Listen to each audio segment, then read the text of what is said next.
This video sponsored by Baba car and properties. यहाँ से आप सेकंड हैंड कार और होटल में कोई भी प्लाट दुकान आदि खरीद सकते हैं। एड्रेस NH19 नियर कोको पंप, न्यू अनाज मंडी, बाबरी मोड़, होडल, हरियाणा 121106।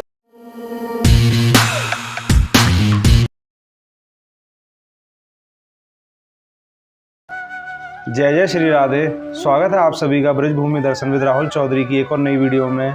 आज हमारी ब्रज यात्रा आ चुकी है। गोवर्धन धाम वही धाम है जहाँ पर भगवान श्री कृष्ण जी ने इंद्र देवता का घमंड चूर चूर किया था गोवर्धन पर्वत उठाकर।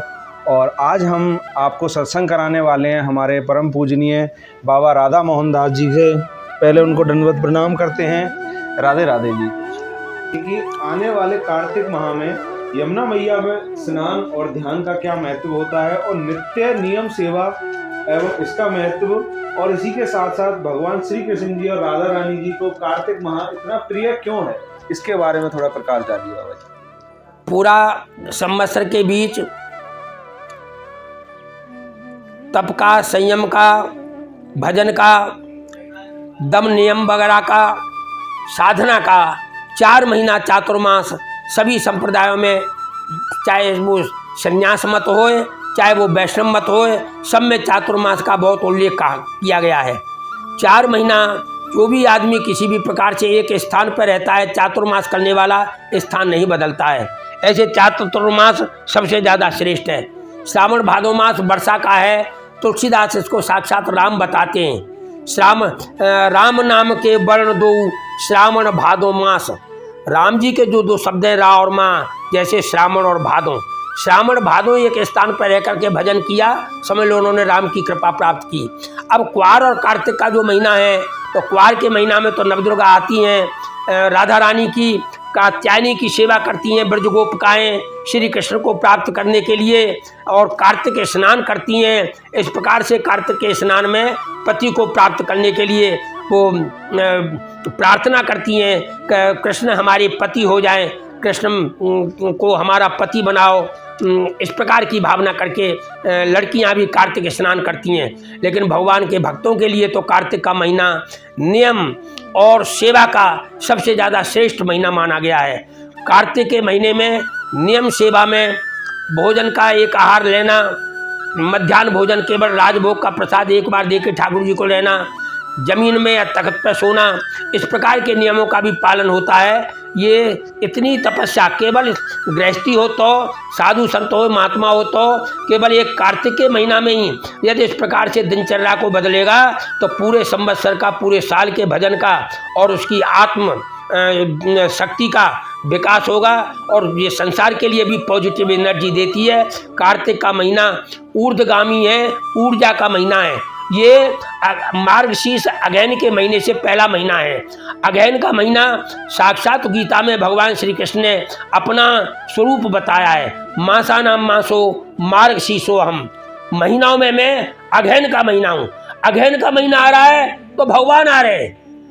तो कार्तिक का महीना के बाद में अगहन का महीना आ रहा है तो कार्तिक में इंतजार करते हैं कि भगवान आ रहे हैं। जैसे कोई प्रवासी गई हुई महिला जो जिसका पति प्रवास में चला गया है, उसका पति वापस आ रहा हो तो उसके लिए जैसे वो श्रृंगार करती है, उसको याद करती है, उसका एक एक दिन गिनती है। इस प्रकार से भक्त कार्तिक के महीने में ऐसा नियम सेवा लेके अगहन का महीना जो है हमारा, भगवान हमारे पास आकर के कृपा करेंगे, क्योंकि अगहन का महीना भगवान का ही महीना है।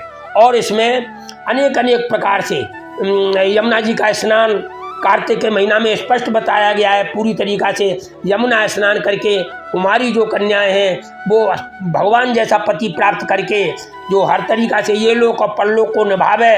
मन जाए राछो मिले सोबर सहज सुंदर सामरो, करुणा निधान सुजानशील स्नेह जानत रावरो। इस प्रकार के वातावरण में देवी का और कात्यायनी का इन सब का पूजन करती हैं। ये कार्तिक का स्नान करती हैं भगवान को प्राप्त करने के लिए। भक्त भी भगवान को प्राप्त करने के लिए उत्कंठा लेते हुए उसके मिलन के लिए तड़प पैदा करते हैं। तो जैसे प्रवासी गए हुए पति को महिला ये सोच करके कि मेरा पति आएंगे, जिस उत्कंठा के साथ में, जिस लगन के साथ में, उनकी याद में जैसे तड़प करके हर तरीका से उनकी बात जो होती है, ऐसे ही ये कार्तिक का महीना अघैन रूपी श्री कृष्ण के आने के लिए बाट जोड़ने का महीना है। इसमें उसी प्रकार से साधन किया जाता है जैसे किसी को, तो भगवान तो परमपति हैं, उनसे प्राप्त मिलने के लिए सब प्रकार से साधन का, भजन का, नियम का, जितनी सेवा हो सके तो जमुना जी का स्नान भी इसी में शामिल किया गया है। जमुना जी का स्नान भी करती हैं सब प्रातः तारे उदय होने से पहले ही जमुना का स्नान कर लेती हैं। उत्तमो तारकोपेता मध्यमो लुप्त तारिका, जैसे संध्या के लिए बताया गया है। जैसे ब्रज कुमारिकाएं कार्तिक के महीने में सूर्योदय से पहले ही, तारे लुप्त होने से पहले ही स्नान कर लेती हैं। चुनरी मनोरथ करते हैं, बहुत से व्यक्ति जमुना जी पर वस्त्र चढ़ाते हैं। अब तो गिरिराज जी पर भी सातों कोष की परिक्रमा में 2-3 साल से कुछ भक्त ऐसे हैं जो पूरे गिरिराज जी को ढक करके कपड़ा से और उन पर जमुना जी की तरह चुनरी मनोरथ कर रहे हैं। इसमें केवल यही भाव है, जो भी है भगवान को ईशावास्यमिदं सर्वम यत् किंचित जगत्याम जगत तेन त्यक्तेन भुंजी था। ये सब संसार की सारी चीजें भगवान की चीज है। ईशावास्यमिदं सर्वम, सब भगवान का है। यत् किंचित जगत्याम जगत, जगती पर जो भी चीज है सब भगवान की है। तेन त्यक्तेन भुंजीता, भगवान को समर्पण करके और बांट करके ही भोजन करे। अकेला खाने वाला पाप खाता है। सब पचत केवल आदि उपनिषद कहता है, जो केवल अपने लिए ही पचाते हैं, अपने लिए ही पकाते हैं। घर में देख लेते हैं, घर में गृहस्थी देख लेती है कितने आदमी है, कितनी की रोटी बननी है। अरे कम से कम कुत्ता की रोटी निकालो, गैया की रोटी निकालो, यदि अतिथि नहीं है। वैसे तो इसलिए बनाओ कि भगवान कोई न कोई आज हमारे पास आवे और खावे, इससे बढ़ेगा घटेगा नहीं। इस प्रकार के वातावरण में भगवान को समर्पण करके, विवाह भी एक समर्पण की परंपरा है। अब इस समय तो विवाह की बात ही दूसरी हो गई। 8 प्रकार के आर्ष विवाहों में से परे जो विवाह हैं उनको किसी भी प्रकार से वैदिक सनातन धर्म स्वीकार नहीं करता है।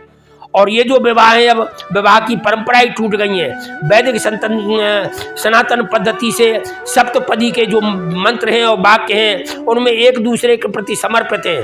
पहले वो पति जो है, वर जो है और कन्या, उन दोनों को अग्नि के साक्षी करके आचार्य जो ब्राह्मण हैं वो भगवान के समर्पण करते हैं कि ये दोनों चीज भगवान की भोग्या हैं।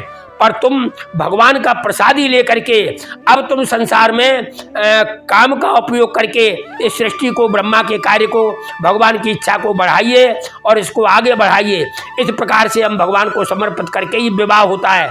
भगवान को अर्पण करके उनके चरणों में ही हम प्रसाद पाते हैं। भगवान की सेवा करके, जमुना जी पर चुनरी मनोरथ करके, वो जो साड़ी धोती हैं वो महिलाओं को, भक्तों को, जान पहचान रिश्तेदार में और कुछ जरूरतमंदों को भी बांट दी जाती हैं, जिनसे भगवान की प्रसादी हम सबको दे रहे हैं। इसलिए भगवान की चीज़ है। भगवान ने जो हमको दिया है, किसी को ज्ञान दिया है, किसी को कर्म साधना दी है, किसी को अर्थ दिया है, किसी को जो कुछ भी जैसे दिया है, यदि किसी पर कुछ देने के लिए भगवान ने बनाया है तो उसको बांट करके, उसको दे करके खावे। यही केवल मात्र सब प्रकार से सेवाओं का मूल तत्व है। और हर तरीका से मनुष्य का जीवन यही है। जैसे मनुष्यता में मैत्री शरण ने कहा है कि विचार लोक मृत्यु हो न मृत्यु से डरे, कभी मरे परंतु यूँ मरे कि याद जो करें सभी, हुई नहीं हो सुमृत्य तो वृथा मरे वृथा जिए। ये कहा गया है। यही पशु प्रवृत्ति है कि आप ही चरे, वही मनुष्य है कि जो मनुष्य के लिए मरे। इसलिए हर मनुष्य को ये सोचना है, वैदिक सनातन धर्म वाला व्यक्ति केवल सारे शास्त्रों को पढ़ना चाहे। जितनी बात बोलिए, संक्षिप्त में 4 वेद, 6 शास्त्र और 18 पुराण हमारी भारतीय संस्कृति के मूल हैं। उनका सार बोलता हूँ 2 लाइन में, ध्यान दे के सुने और उनको ध्यान से अपने जीवन में उतारें। 4 वेद 6 शास्त्र में बात मिलिए 2, सुख दीने सुख होता है, दुख दीने दुख होए। 18 पुराणों में ये तो 4 वेद और 6 शास्त्र में हो गया। अब रह गए 18 पुराण। 18 पुराणेषु व्यासस्य वचनद्वयम् परोपकाराय पुण्याय पापाय पर पीड़नम। मनुष्य पहले मनुष्य बने, भक्त बहुत बाद में बनेगा। मनुष्य मनुष्य ही, मनुष्यता ही नहीं है, इंसानियत ही नहीं है। मनुष्य मनुष्य के लिए दुख दे रहा है, अपना स्वार्थ बढ़ा रहा है, भारतीय परंपरा वैदिक सनातन धर्म के विपरीत आचरण कर रहा है, दूसरे को चोट पहुंचा करके अपना सांसारिक ऐश्वर्य बढ़ा रहा है। इस प्रकार के व्यक्तियों का न मान सम्मान होगा और न किसी भी प्रकार से कोई ऐसी उन्नति होगी। इस प्रकार के वातावरण के साथ में मैं केवल मात्र विदेशी तक भी इन सब चीज़ों को भारतीय परंपरा से लेकर के विदेशी कवियों में भी, विदेशी फिलोसफर और थिंकर्स भी हमारी झूठन खा खा करके इतनी अच्छी बात करते हैं। Despite those titles, power and pub, the rich concentrate, all in self, living shall forfeit, fair renown, and doubly dying shall go down to the vile dust from whence spring, unwept, unhonored, unsung। जो कोई दुखी के लिए सहारा नहीं देगा और कोई किसी को सतावेगा, उसकी द्वारी मौत होगी। एक मौत तो सब मरते हैं, ऐसा अन्यायी दो मौत मरेगा। एक तो मर गया पहले और अब हर बार रावण कंस के पुतले जलाए जाते हैं, हर बार उनके लिए इस प्रकार से तो उनके लिए न तो कोई रोवेगा, न उनकी प्रशंसा के लिए कोई गाने गावेगा, अनवेप्ट, अनहोनर्ड, और कोई उनका मान सम्मान तो करेगा नहीं। कितने भी व्यक्ति कोई भी पक्ष लेते जाएं, कितने भी शास्त्रों की तर्क करते चले जाएं, रावण बड़े विद्वान थे, रावण उच्च कुल का था, उत्तम कुल पुलिस्तिकर नाती शास्त्र भी कहते हैं, लेकिन इसके बावजूद भी जो दूसरे के धन को अपहरण करेगा, दूसरे की स्त्री को अपहरण करेगा और जो दूसरे के मान सम्मान को अपहरण करेगा और दूसरे को दुख देगा, वो किसी भी प्रकार से राक्षसी रहेगा, उसका ब्राह्मण तो खत्म हो जाएगा। ब्राह्मण श्रेष्ठ है, जन्मना ब्राह्मण श्रेय, जन्मना ब्राह्मण गुरु, लेकिन यदि वो किसी भी प्रकार से अत्याचार करेगा तो रावण की तरह राक्षस हो जाएगा। इति अलम। राधे राधे जी। हमारे श्री मैन जी ने आपको इतना अच्छा सत्संग दिया, हर सवाल का इतनी अच्छे से जवाब दिया कि मैं क्या उनका गुणगान करूं। हृदय गदगद हो गया उनकी श्रीमुख से, जो भी उन्होंने महत्वता बताई, हमने जो भी उनसे सवाल पूछे। सत्संग बहुत अच्छा लगा होगा। अगर आपको हमारी वीडियो अच्छी लगे तो हमारी वीडियो को आप लाइक करें, हमारे चैनल को सब्सक्राइब करें, आने वाली वीडियो के लिए बेल नोटिफिकेशन ज़रूर ऑन करें। इसी तरीके से मैं अपनी सनातन धर्म संस्कृति को आगे बढ़ाता रहूँगा। आप सभी के और हमारे जितने भी श्री संत जी हैं, संत जी आशीर्वाद दें, और राधा रानी जी और हमारे जितने भी 33 करोड़ देवी देवता हैं, उनके आशीर्वाद से अपनी सनातन धर्म संस्कृति को आगे बढ़ाता रहूँगा। ऐसे ही मुझे प्यार करते रहें। मिलते हैं किसी आने वाली वीडियो में, तब तक के लिए बोलते हैं जय जय श्री राधे।